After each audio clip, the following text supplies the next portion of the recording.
I think Baltimore has one of the best music scenes in the country. Small but tight-knit.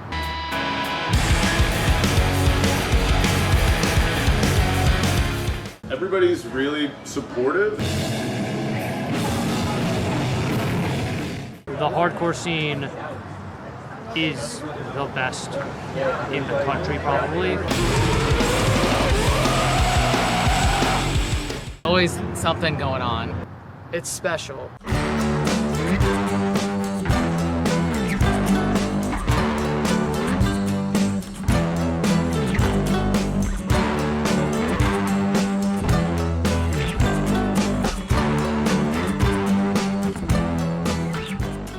Yo, what's up? I'm Tony, founder of Global Rock Underground and your host of Live from the Underground, a music scene documentary series where I travel the country in my van, sharing the truth about each scene.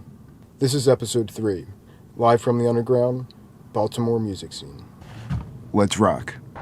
Baltimore, Maryland, aka Charm City, founded in 1729 on the Patapsco River, built itself as a major port and industrial hub. By the 19th century, shipping, steel, and the B&O Railroad made it a working-class city with a mix of cultures that shaped its roots for generations.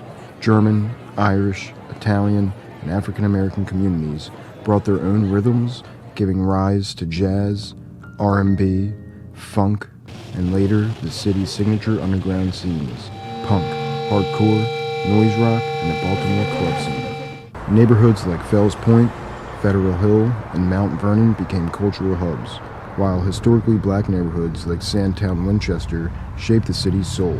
Baltimore faced challenges, from industrial decline to segregation and urban struggle, but that grit created a DIY spirit that still drives its music today.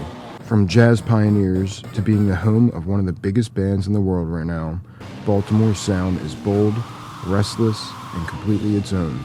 You won't find Baltimore anywhere else. Here's a quick recap of some artists from different generations.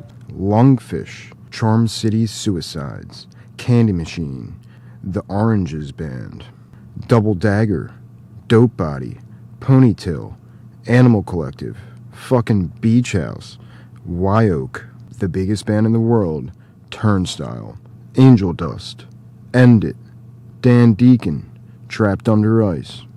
I mean, yeah, we just saw Boatwater in there. They were amazing. Polar View and World Record are both great. I mean, and it's been inspiring all of us. One of my favorite bands from the area is a band called Thunder Club. Dosser, Gigi. Combat is dope. Jordan and the Switchblades. Sinister Feeling is one of my favorite bands. Like World Record is incredible. Polar View, Bubbler, Stillbones. I mentioned Drivel before. They're DC, but like They're up here a ton. No Idols too. Yeah. Tripper, Muscle, like Dosser's great. I love seeing Slot. I love seeing Gloop, Oxrun. The most underappreciated band in Baltimore is Gloop. Our friends in Blue Eye. Bella Hayes, a band called Nub. I really do feel like right now, Baltimore is like kind of the center of the universe for music. There's no shortage of great bands around here. Here's a local take on the venues to play at and catch DIY artists. As far as venues go, I mean, Holy for Holies is great. I'd say, Holy Free Holies is the place. So Mexican restaurant, but they do a lot of DIY shows. Metro for like a dedicated venue for sure. Ottobar, of course, is like legendary at this point. Wax Alice. The legendary venue is Ottobar. It'd be like we have to go to Holy Free Holies because there's going to be something happening at Holy Free Holies. Metro Gallery is going to be something cool local with like a touring headliner. It feels like things like the Compound are still happening. On a smaller scale, Holy for Holies is the spot. It's a Mexican restaurant that does hardcore shows, and since COVID, it's just been like, if there's a hardcore show at Frijoles, it's probably gonna just be packed out and fucking rowdy, and it's amazing. It's so much fun. House of Chiefs, and then the Undercroft is a all ages DIY spot. Or like medium-sized venues, you got Metro and Ottobar, so they have a lot of really good touring packages coming through. They're still booking really good, more local shows as well. Only for always. Ottobar, and then go to the Ottobar upstairs after the fact and, you know, have a couple shots and do some karaoke, play some pool. Next, we're talking about people shaping the scene and lifting up the community. People like Ethan and Jive Bomb, who are doing a lot of booking, Guma Productions, they're doing the more small-scale shows. Point and Laugh Zine, they put on shows every week that are fucking awesome. Spirit World, which is my buddy Paris, I've known for a while. He does a good job of booking. Pacholo from Doubt does a good job. And then, you know, the people that work in these clubs, like Pat Martin and Eric Mock and Adam Savage and all those people. One of our great friends, M Captures.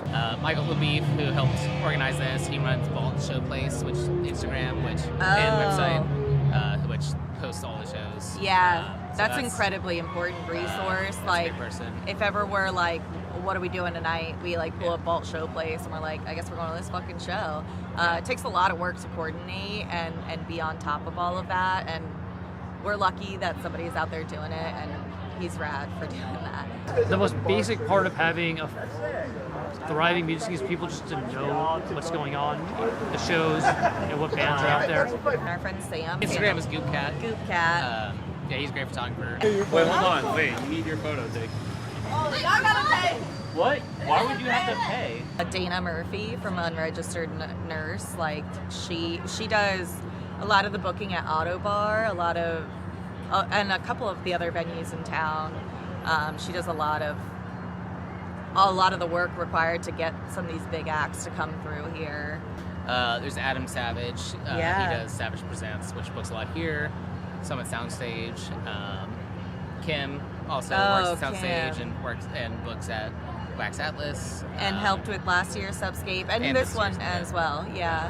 Finally, some honest thoughts on what the scene is still missing. Trying to get everyone together is sometimes difficult. Would love to see like more, I guess, like how do I put this? Things like this, to be honest. Like the word I was gonna say is like community things that bring people of the different subgenres together. You know, you'll be on this bill, you'll have like a singer-songwriter folk guy play right before like a grindcore band, and I think we all do have a lot in common. I think Baltimore has a booming hip-hop scene too that's really like untapped. I would love to see that like infused more with the hardcore and indie and all that, but it seems to live in these separate worlds, unfortunately. But I want to see like more DIY spaces. I want to see more floor shows. I want to see more mixing between the genres. Like sometimes I feel like East Baltimore, West Baltimore, and Central Baltimore have very distinct types of music. Some of the challenges is still having those little micro scenes where you still have people kind of playing with the same people over and over again, and there could be more integration. I think unfortunately there's not as many like DIY venue, like house shows, which are always fun. I think my biggest gripe with the Baltimore scene, which is not due to Baltimore's fault, is that bands skip Baltimore. They play Philly and they play DC or they play Richmond, but half the time I think the shows would be better here in Baltimore than DC or Philly. So. This was the first scene where I left home for good and wasn't coming back, so it was nice to ease into living in the van full time. Baltimore, thanks for making me feel at home in your city. Thank you to all who took the time to chat, show me around, and give me hospitality. Looking forward to visiting in the future. Cheers. Musically, we punch well above our weight.